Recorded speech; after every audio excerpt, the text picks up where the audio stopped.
Well, today is Alicia and I's 10-year wedding anniversary. We've been together for roughly 13, 14 years. And we're going to Dallas this morning after we drop the kids off at school to go on a little day date and have dinner. I guess day date, we'll stay the night. But tomorrow we're going to attend an event. But 10 years of marriage, man, it flies by when you're with the right person. Like, it doesn't even feel like we've been married that long at all.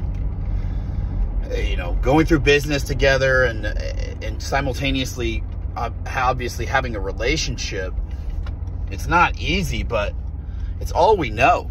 It's all we know. Entrepreneurship journey, side by side with marriage and having 2 kids. And everybody has their own story. You all have your own story.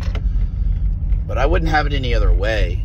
And I can tell you right now, for a fact, that my outcome today would be completely different if it weren't for finding the right person early. And what's funny about our relationship is that we didn't meet each other and have this amazing story of how we wanted to grow business together. Like, we both met at a time in our lives where I feel we were both pretty lost. We knew we didn't want what we had at the time. My job was just working labor, you know, for my dad's concrete company. She was working at the hospital. We were hanging around the wrong crowds, drinking all the time. You know, after I got out of the Marine Corps, I was pretty destructive because I was lost. I was going to find myself nowhere, pretty much the path where I left off, which was, you know, drinking and going to jail. But we met each other at that point. But when we met, we weren't in the mindset of, let's go create $1 million business and get into real estate and do better for ourselves and really go after and chase our dreams. But it worked out because you know, you can smell it in somebody. You can sense it in somebody when you meet them. And I'm glad the relationships I had in the past never lasted, and obviously same for her. It is what I needed, and nobody else would have gotten through to me, and a lot of people would have seen me in the phase of life that I was in and been definitely put off by me. But she didn't, and I'm very lucky and fortunate that she saw something in me that maybe I didn't even see in myself, and trusted me, and trusted that I was still a good man, and that I was going to provide a family for her, which at that time, if you were to look at me, you wouldn't have thought that was a very destructive person. That wasn't the ideal person to go and create a relationship with and marry. I mean, she saw something in me, and I definitely saw stability in her. You know, I tell people I grew up in Edmond, Oklahoma, which is the suburbs of Oklahoma City, and the majority of people I graduated with, their families have had decent money, middle class area.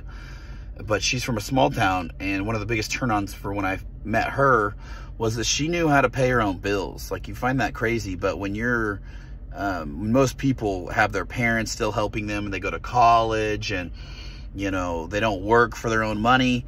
It's very attractive to see somebody that's independent and grown up, even at the age where we met at, which is in our early 20s. And she was independent. I had life experience from being in the Marine Corps, so I got out of the Marine Corps at 21. She had life experience from growing up in the country, a small town, you know, her own life struggles and things like that, which I won't get into, but, you know, she had to grow up quick. And her growing up quick and my growing up quick at being 19, 20, you know, 17, 18, 19, 20 in the Marine Corps made our paths align. And that's what we connected on. And, you know, we had a destructive path at the beginning. And it's funny because we had a harder time. We fought way more dating than when we got married. Like, since we've been married, the 10 years we've been married, we've fought minimal and nothing crazy. Like, no blowouts, you're going to leave and we're going to get divorced, and none of that. That was at the beginning when we were dating. It was like we had to iron it out, you know, kind of a pissing contest of who was in control, who was in charge, how this dynamic was going to work, because we both have pretty big personalities. Not big in the sense that we're loud or anything, but, you know, I think every person that she dated in the past should run over, and I was definitely not going to let that shit happen. So, but it works. You know, I had to give up being such an arrogant asshole at the same time. You know, being Mr. Cool. And I'll tell you a very funny story. The first time I met her, I was at some stupid redneck ass country club bar, and I thought I was Mr. Billy Badass, smoking a cigarette and drinking. And I was like, what's up? You know, kind of a player at the time, a douchebag in reality. I can admit it now. Arrogant. And she just fucking snatched that cigarette out of my mouth and threw it on the ground. I said, don't fucking smoke in my face. And don't smoke around me. I was like, you know, I wanted to be mad. And my buddy I was with, he's like, bro, fuck this girl. Let's go. And I'm like, I kind of like it. I kind of like it. That's what I need.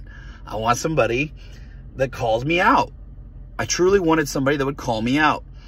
And that's what you need. You need a partner that's going to be truthful with you, not fucking sugarcoat it. Like, you're fine, baby. It's okay.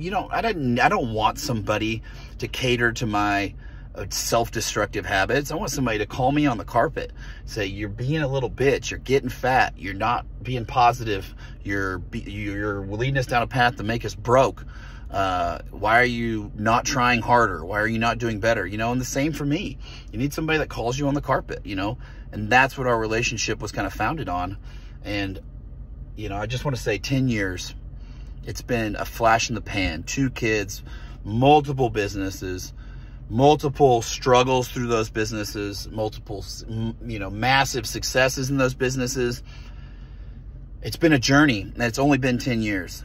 And I can't imagine what the next 10 years will bring, but I can tell you guys right now that who you lay your head with at night and the kind of thoughts that you have, and when you tell that person those thoughts, if they're not building you up, or at least, you know, assimilating with those dreams and goals, or you're scared to tell them and be honest with them and talk to them about what you really want to do, they aren't the right person. And this life is way too fucking short to lay your head next to somebody that's going to sit there and smash and smother out those dreams or destroy you as a person and not build you up.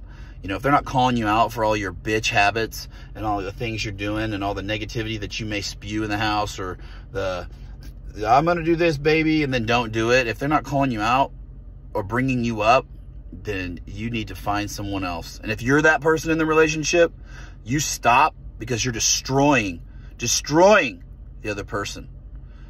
That's all I got to say about 10 years. And I'm stoked for where we're at today. And I'm excited to go on this beautiful date night from Oklahoma City to Dallas, and then stay the night there. And then that she wants to be a part of the next day. I'm going to be at an event around people that are doing more, other couples. I already have awesome interviews lined out, and she wants to be a part of that. Like, she's in it, not, okay, baby, go do that. Or is this, you didn't get me anything special for our anniversary, this and that. That's just not how we are. Like, if you want something, you can fucking have it anytime. Like, you want a watch, get a watch. You want this, go get this. You want a fucking new car? Cool, let's figure out and get a new car. It's not about like some special day where you get some dumbass gift. It's about us and what we've built and what we've done and what we've gone through, and celebrating each other and celebrating her and what she's put up with me. So have a good one, guys, and I am stoked to show you.